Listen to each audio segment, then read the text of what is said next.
Views today live में आपका स्वागत है। इसी महीने डोडा के असर में एक बहुत ही बड़ा और दर्दनाक एक्सीडेंट हुआ जिसमें 39 लोगों की मृत्यु हो गई और कई जो है उसमें गंभीर रूप से घायल हुए थे। और जिसके बाद जो है काफ़ी इसकी क्रिटिसिज्म हुआ था कि क्या वो कारण है जिस वजह से ये घटना हुई। इस तरह की दुर्घटनाएं आमतौर पर डोडा, किश्तवाड़, रामबन इन जैसे इलाकों में होती हैं। वहाँ पर सड़क दुर्घटनाएं होती हैं और कीमती जानें जो हैं उसमें चली जाती हैं। अब उसी को लेकर जो है चीफ जस्टिस एन कोटेश्वर, जो कि जम्मू कश्मीर लद्दाख हाई कोर्ट के चीफ जस्टिस हैं, उनकी हेडशिप में जो डिवीज़न बेंच है उन्होंने इस पूरी घटना का संज्ञान लेते हुए एक PIL जो दायर की गई वहाँ पर इन घटनाओं को लेकर उसका संज्ञान लेते हुए पहले तो उन्होंने चिंता व्यक्त की कि जिसमें इतनी बड़ी दुर्घटना हुई, इस दुर्घटना को लेकर, और साथ ही डिविजनल कमिश्नर जम्मू और IG ट्रैफिक को एक उन्होंने डायरेक्शन पास की और उनसे पूछा कि बताएं कि आपने ऐसे कौन से स्टेप्स लिए हैं कि आगे जो है इस तरह की एक्सीडेंट ना हो, या फिर कौन से स्टेप लेना ज़रूरी है ताकि ऐसे इस तरह की दुर्घटनाओं को, ऐसी रोड एक्सीडेंट्स को रोका जा सके। ये अपनी उन्होंने जो है डायरेक्शंस पास की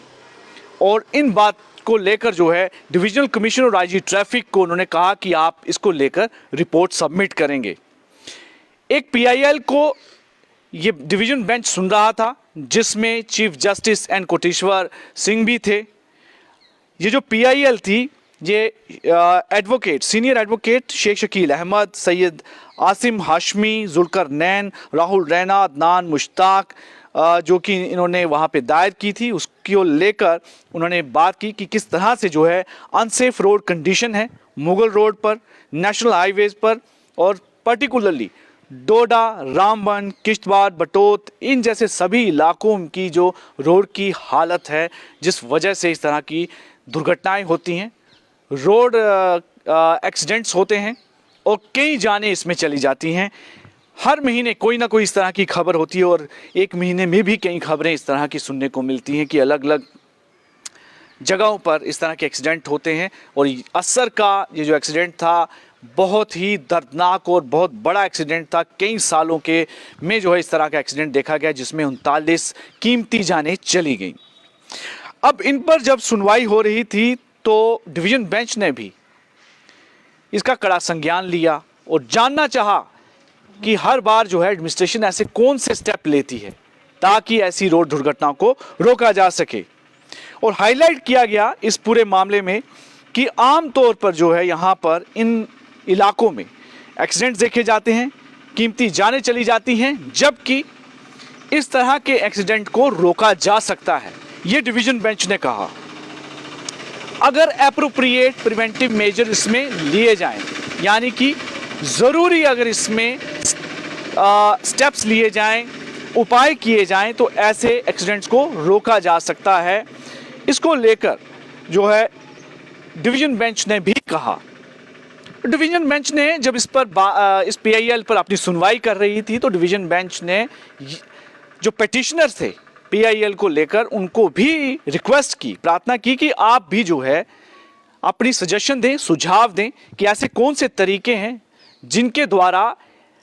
इस तरह के एक्सीडेंट को रोका जा सकता है। और ये जो आप सजेशंस हैं ज़रूर दीजिए ताकि जब वो आगे डायरेक्शंस दें कंसर्न्ड अथॉरिटी को तो उनको आसानी हो और उनको डायरेक्ट कर सकें कि इस तरह के मेजर्स वहाँ पर उठाए जाने चाहिए ताकि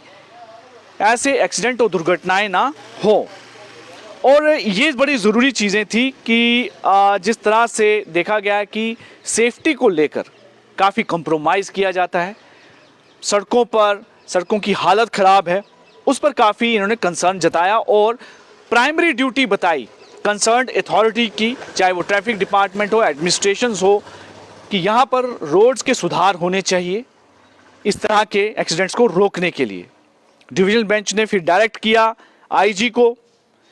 कि वो भी अपना पूरी इस घटना को लेकर डिटेल दें कि ये घटना किस तरह से हुई और कौन से ऐसे मेजर्स उनके द्वारा लिए गए हैं, जहां कौन से ऐसे उपाय अभी लेना ज़रूरी हैं, वो भी इसके बारे में कोर्ट को जानकारी दें अगली हियरिंग तक।